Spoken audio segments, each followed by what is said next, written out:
Alright, fellas. Since Che, for some reason, just stopped doing the fucking spreads, I figured I'd give it a shot. This is what I do with my other league. Get on the fucking YouTube, mess around a little bit, crack a few jokes, and see what we got for the league. So let me know if you like it. I might do it again. You also can post some video responses. I know as a team with a losing record, I really don't have a place on the rumor mill, but you know, figure I'd give it a shot anyway, just for shits and giggles, man. So first game, Boston Heartbreakers. What a fucking name, man. It's absolute perfect name for that team, right? Just seems like things go wrong for that dude every year. I do like his logo there. The PR Rottweiler is looking a little bit too country clubbish for me. Looks like the family crest right there. What's he trotting out? Tony Romo at Minnesota. Probably not a big game. LT at Denver. Probably not a big game. Roddy White's doing work every week. I mean, can he keep it up? I mean, he's at Philly this week. Is he really going to do a $120 and a touch? I don't think so. I hope so because I got him in another league, but yeah, I don't think so. Jabbar Gaffney, crapshoot against one of the league's best freaking pass defenses there, and Eddie Royal. I guess between one of those guys, he's going to get a few points. Let's say they combine for 12. And then Chris Cooley should be solid against Indy, but not unstoppable. And Heath Miller. Really weird right there, Rottweilers trotting out 2 tight ends and 2 receivers from the same squad. I don't think I even need to look at Hart's team to know that you're going to lose this week. Roethlisberger's been unretired. Matt Forte is going to do some shit, man, for sure. I'm very surprised that Tom Brady's getting benched here, but Forte should run all over Seattle, catch a few passes too. Steve Jackson should do well against San Diego. Brandon Jackson, whatever. You got to put him in there as a flex. Brandon Lloyd is really not the goods. I saw him on my Niners for years. I don't think that he's going to continue what he's been doing. Malcolm Floyd should have a good game, but is it going to be a running or passing attack? I don't see St. Louis scoring a ton of points. This might be a pretty low-scoring affair here this week. It's really going to come down to which quarterback is going to put this team on their back. Defense-wise, I can never predict anything, so I won't even get into it. But I see the Heartbreakers taking this one by a little bit. I just wonder if he's outcoached himself by playing Roethlisberger against Cleveland in his first game back versus Tom Brady at home against Baltimore, which is not as good of a defense as they once were. Moving on. Next game we got here is East Coast and the Slaughterhouse. East Coast, the anointed guru of the league, at least once Andy Weber left. Slaughterhouse, fucking Slaughterhouse. Still 2-3. Both teams are 2-3. They're both still in it. They really need this win though. Whoever loses is going to be in deep shit. Kyle Orton, not going to do a big job for you, East Coast. I think the streak of 20 straight, 20-point games is going to end right here. DJ Kareem, just taking a flyer on him, I see. Marshawn Lynch at Chicago, bad day to start your career on a new team. Andre should do work against KC. Deshaun apparently has been getting the, what do they call it? The Andre Johnson effect right there. People just rolling coverage right over, or the Jerry Rice effect. People just rolling coverage over to him. Pierre Garcon coming back off an injury. I don't see East Coast scoring a lot of points in this game. It's going to be a real tough go for him. Meanwhile, Eli Manning has a great matchup against Detroit. MJD is obviously going to do a lot more than DJ Kareem. Jamal Charles busted out a little bit last week, going to bust a little bit more this week. Greg Jennings, now that Finley's gone, is probably ready to whip out his John against a beatable Miami team. Bolden is going to show why they traded for him. Devon Bess, well, as your third flex, I understand. I imagine you got bye week issues, and you do with Beanie and Hightower out. Yeah, this game actually should be won by the Slaughterhouse, and I wish it wasn't going to be. I see it more like a 73-82 kind of game right there. But I might take East Coast with the points because he's got a knack for picking these scrubs off the waiver wire and plugging them in and having them do work. A game that looks like a blowout according to the website here is the Bomb Squad dropping 50 versus West Indians 92. How bad does the bomb squad look? Well, Sean Hill at New York looks fucking awful. Sean Green at Denver doesn't look good. No Sean Moreno coming back, but coming back to play the Jets, that's no good.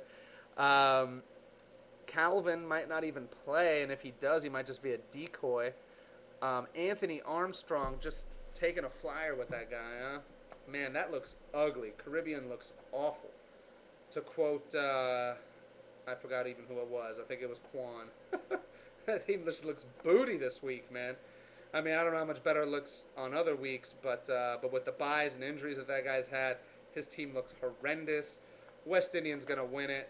Peyton Manning might outscore that team by himself. Frank Gore, Maud Bradshaw, the law firm, Miles Austin, Jeremy Macklin, Brent Sella, too solid, too good. West Indians going to run away with this game. You got no shot, Carib. Your team looks terrible. Terrible. No depth at all. The South Street Players, right? With the pretty funny fucking logo. I'm a player. I'm a South Street player, right? Nice one. Rogers, yeah, he'll do his thing. Foster needs a rebound game. Chiefs are a good team to do it against. Ray Rice actually scored a touchdown last week. How about that shit for him?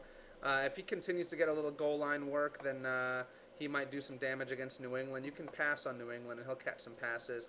Donald Driver's probably not going to score another touchdown this week, but he'll put up maybe 70, 80 yards. Ricky Williams, no, that's Roy Williams. Yeah, Roy Williams had a couple good games, but I don't think that's going to continue at Minnesota. Meanwhile, Mike Williams, Tampa Bay, looks like the real deal, and Antonio Gates is playing like the league MVP right now. I don't know if he can be stopped. They all know the ball's going to him. They're double covering him on every play. He still does his work. I don't see St. Louis stopping him either. Meanwhile, Jay Cutler looks solid. Chris Johnson's going to just be awesome on Monday night. I'm almost afraid to watch that game to see what happens to Jacksonville. Michael Bush is a very solid play this week against my 49ers, unfortunately. LaShawn McCoy looked really good against my 49ers last week, unfortunately. Wes Welker, Steve Smith, Zach Miller.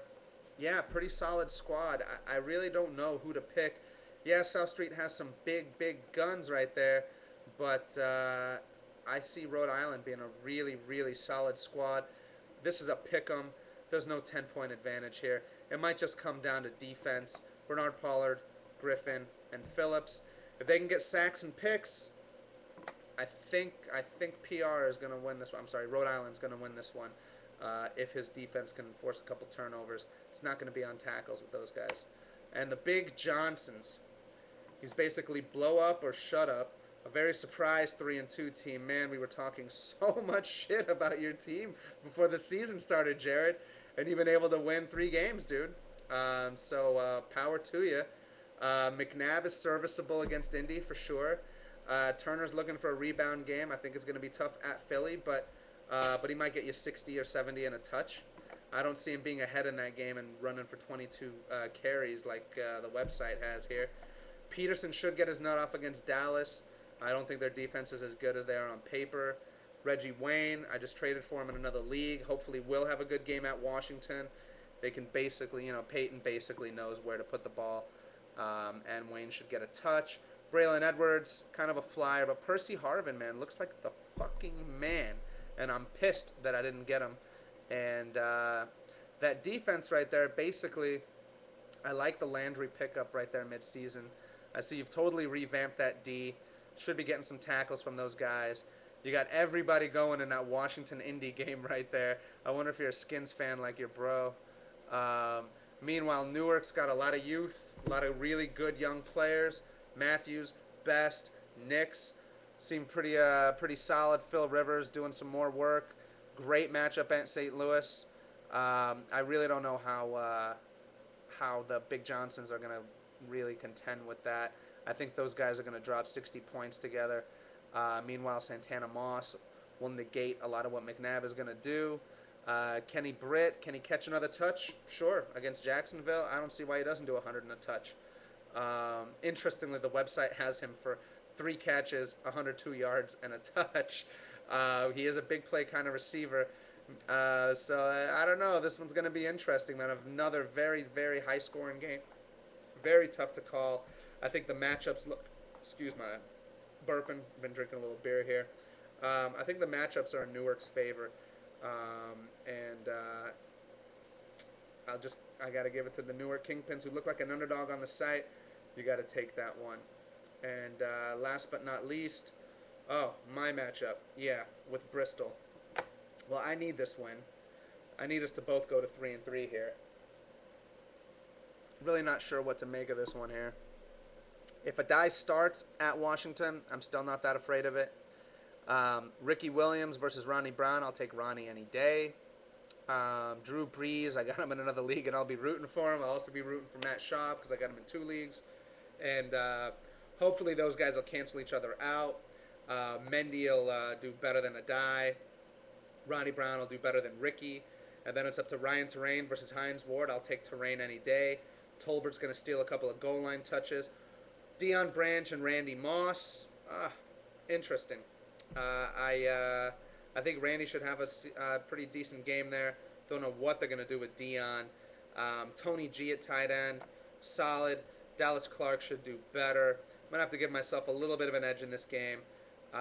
Hopefully my big Dick D fucking comes alive here. Patrick Willis certainly could have a big game against Oakland. Carlos Dansby might get a... Rodgers is absolutely sackable, so I'm going to hope for Dansby to get a sack here. Meanwhile, Briggs, Burnett, Timmons, very, very good D on the other side, but I think I got a little too much for you, Bristol. I think we're both going to 3-3 here. All right, fellas, hope you enjoyed the spreads. I didn't prep for this. I didn't have any good material for your whack asses. Anyway, good luck to everybody except Bristol, of course. I do love the logo, Bristol. Yeah, you look just like me. Anyway, guys, have a great weekend, and may all your fantasy dreams come true.